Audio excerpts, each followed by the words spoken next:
as in masyadong kalayuan lang, pero may nakita ko dun sa kabila.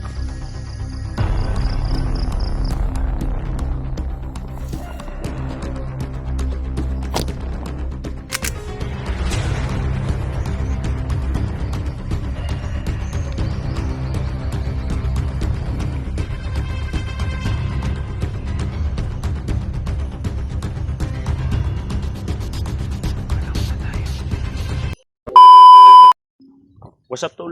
Isang mapagpalang umaga o good morning.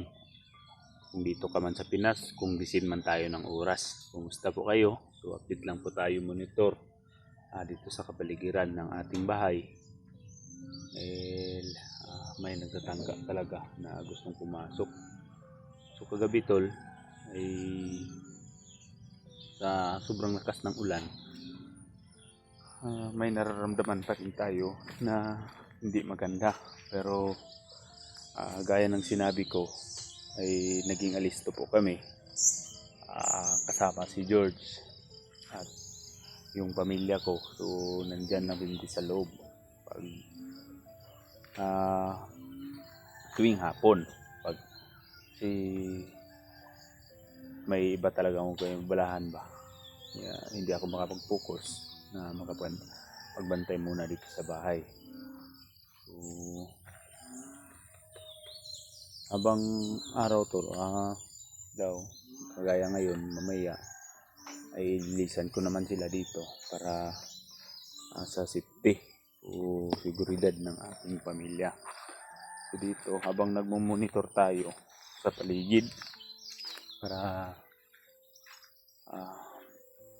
makabantay tayo tol ba. Sidmasid lang muna ako. Dahil kanina, aga talaga akong gumising, alas 4. So, may pabalik-balik na motor dyan sa labas. At patingin-tingin ba. Siguro, alam na natin kung ano yung pakay nila, kaya naging alisto tayo. So, yung baril ay dalang-dala natin.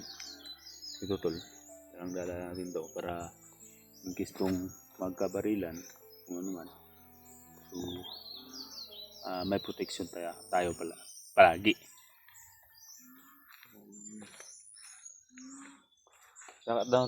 Ay shout out nga pala sa lahat ng mga solid natin supporters, mga silent viewers natin dyan.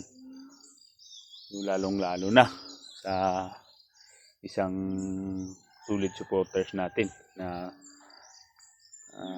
taga News Sibunga, Mawab Davao de Oro, na si Sir Miguel Cudera. Shout out po sa inyo at maraming salamat sa walang sawang pagsuporta mo sa akin. So hindi ako bagatol, hindi ko inakala na napunta tayo doon sa lugar na isa pala siya sa ating tagapaghanga. So, shout out nga pala, ulitin ko kay Sir Miguel Cudera. Isa mapagpalang umaga. So yun tol, at tuloy na po tayo sa pagmamasid. So huwag doon sa kabila, doon yung tulo silang natin para mapamatili natin na safety yung lugar natin. So kahapon tol, kahapon umaga, bago ako umalis dito sa bahay, naisipti ko yung pamilya ko. So pumunta dito si Lolo Jumbo. So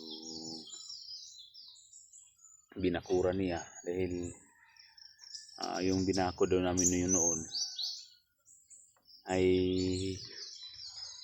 kailangan ba, kumbaga kung pagkain daw tol, kailangan siya na dagdagan para hindi siya basta-basta mapapasok agad o balik. Yung una nakapasok yung mga kalaban dito dahil hindi nabalikan ni Lolo Jumbo at Hindi ko rin na dagdagan ng para hindi basta-basta mapapasok ng ang kalaban. So kahapon ng umaga, so binakura namin ni Lolo Jumbo na hindi na makatawid dito na lubi. Yung na lubi tol, hindi sila makatawid. Kumbaga dyan lang sila, yung sa kabila lang sila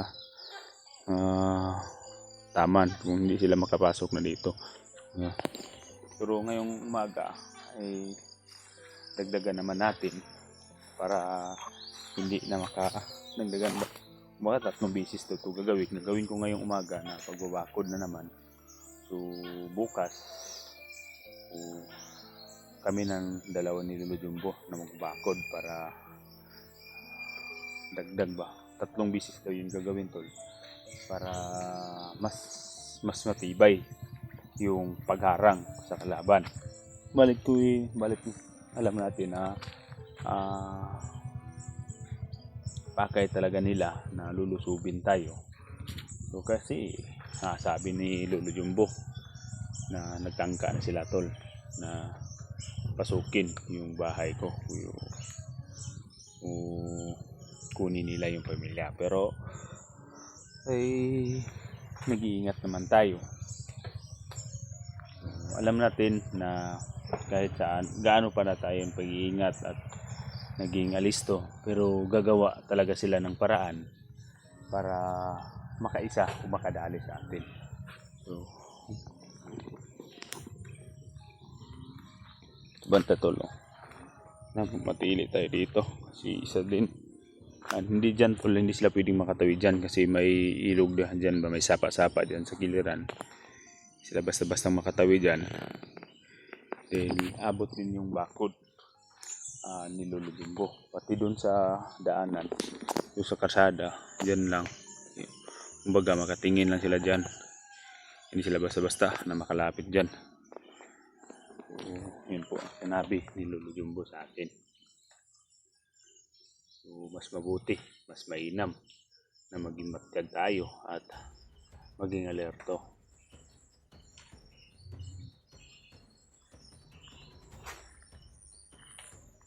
Tingnan natin palagi paligid.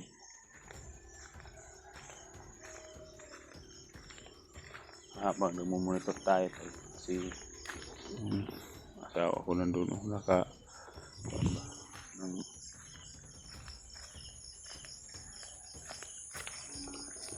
dun banda tol, kumbaga dito banda sa yun lang taman, kumbaga sa Bisaya dito lang taman, hindi siya makatawid dun sa kapila.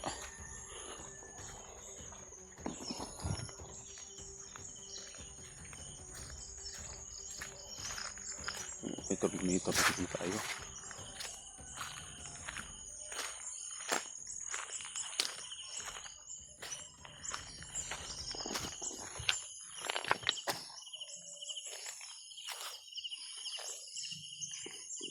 So sobrang tahimik naman yung area dito, pero gaya ng sinabi ko, tahimik pero kailangan talin natin na maging alerto para kung sakali na lulusob sila, so naging alerto o nakapaghanda tayo palagi.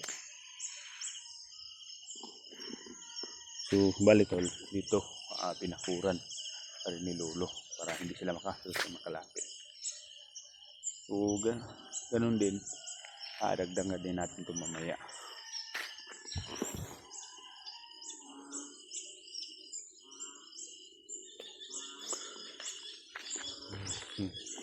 Kumbaga linagyan na natin ng dagdag protection para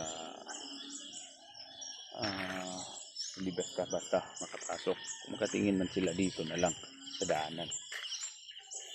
So balik naman tayo dun sa likuran po.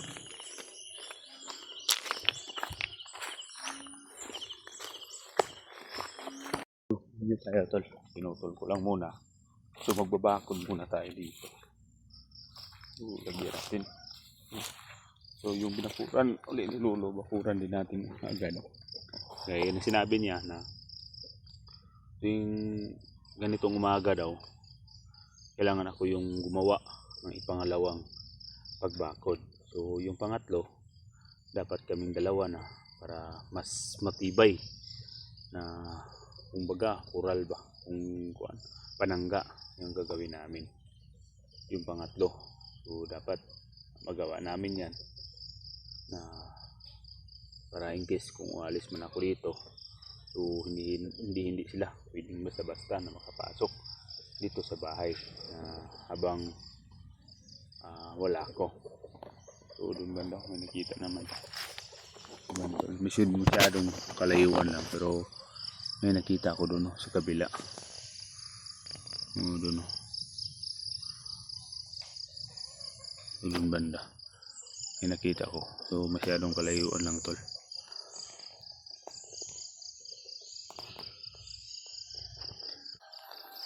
Bakod tayo dito. So may nakita ko doon banda, masyadong kalayuan lang tol, pero tingin-tingin lang tayo doon sa kabila. So dito tahimik naman, so hindi sila pwedeng makaluwas. Nandito ng niyog, pati doon sa may sapa-sapa doon, pati din sa kabila. So, kumbaga may limitasyon na hindi sila makapasok pag maganda yung intensyon nila tol. Pag magandang intensyon nila, makapasok pag may taong magandang intensyon. Pero pag masama yung intensyon na dumaan lang dito sa bahay, hindi yan makapasok. Kumbaga, magrangka pa lang nila ay dito pa lang haharangin na sila yung inilagay natin na protection. Kaya hindi sila makapasok. Yung magawa na lang nila tol, ang tingin na lang sila.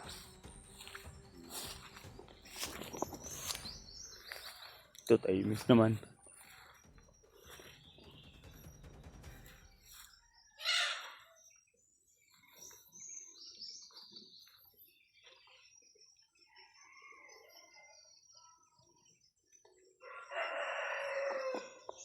Ito natin ito.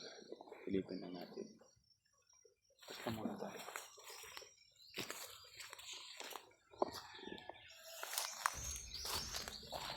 Parating.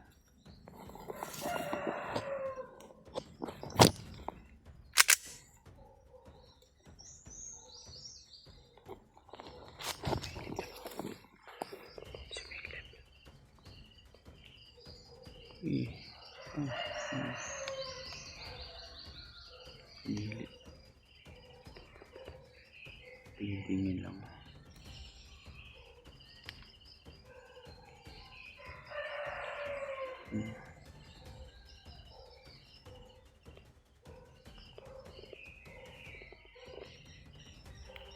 Parang iba yung paakay nito. Ramdam ko na iba talaga yung paakay niya. Silip-silip lang. Kunwari.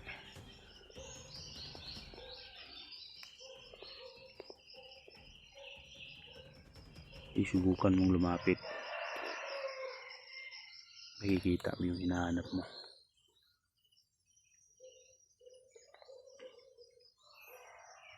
Tumawid tol.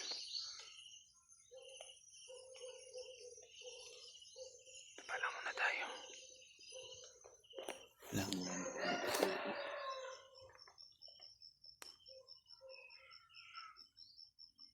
Hindi tayo na mararamdaman.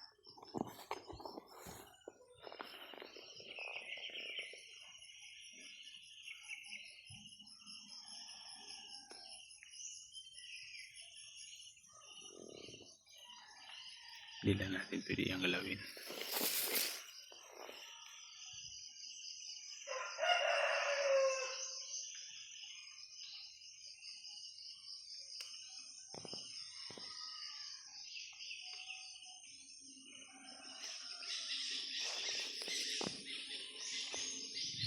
Pasilip-silip tol.